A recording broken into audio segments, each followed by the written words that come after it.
ରଚନା କୃଷକର ଆତ୍ମକାହାଣୀ। ପରିଚୟ। ମୁଁ ଜଣେ କୃଷକ। ମୋର ନାମ ମଙ୍ଗୁ ସାହୁ। ମୁଁ ଜଣେ ଗରିବ ଲୋକ। ନିହାତି ମଫସଲ ଗାଁରେ ମୋର ଘର।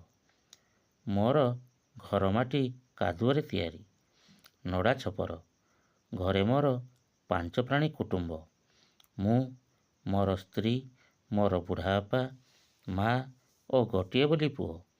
ଆମେ ଛିଣ୍ଡା କତରା ଲୁଗା ପିନ୍ଧୁ, ଶାଗ ପଖାଳ ଖାଇ, ବାଛି ତୋରାଣି ପିଇ ବଞ୍ଚି ରହୁ। ଘରେ ମୋର 2ଟି ବଳଦ ଅଛନ୍ତି। ସେମାନେ ମୋର ସୁଖ ଦୁଃଖର ସାଥୀ। କାର୍ଯ୍ୟ।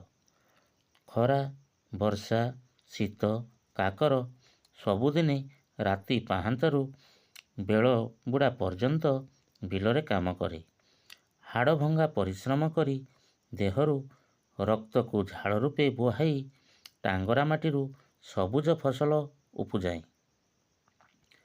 ଫସଲ ଅମଳ ବେଳେ ସବୁ ଫସଲ ମୋ ଖଳାକୁ ଆସେନି।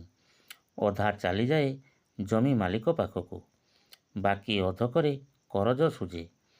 ନୂଆ ଫସଲ ପାଇଁ ବିହନ, ସାର କିଣି ରଖେ।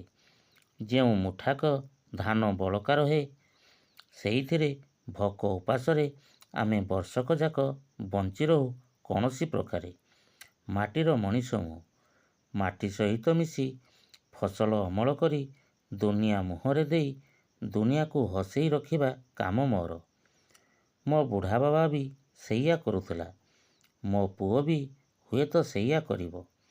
ଭଲ ଗଣ୍ଡେ ଖାଇବା, ଭଲ ଖଣ୍ଡେ ପିନ୍ଧିବା ଆମ ପକ୍ଷେ 7 ସପନ। ଆମର ଜନ୍ମ ହୁଏତ ସେଇଥିପାଇଁ। ସାରା ଜୀବନ ଦୀପର ସଳିତା ପରି ଜଳି ଜଳି ଅନ୍ୟକୁ ଆଲୁଅ ଦେବା କାମ ଆମର। ଶେଷ କଥା। ତେବେ ଗୋଟିଏ କଥା ଆମେ ବୁଝିପାରୁନା, ଆମେ ତ କାହାରି କିଛି ଅନିଷ୍ଟ କରୁନା କି ଅନିଷ୍ଟ କରିବାକୁ ବି ଆମର ଫୁରୁସତ ନଥାଏ। ଧବ ଧବଳିଆ ବାବୁମାନେ ଆମକୁ ଦେଖିଲେ ନାକ ଟେକନ୍ତି କାହିଁକି? ଆମର ଅପରାଧ କ'ଣ?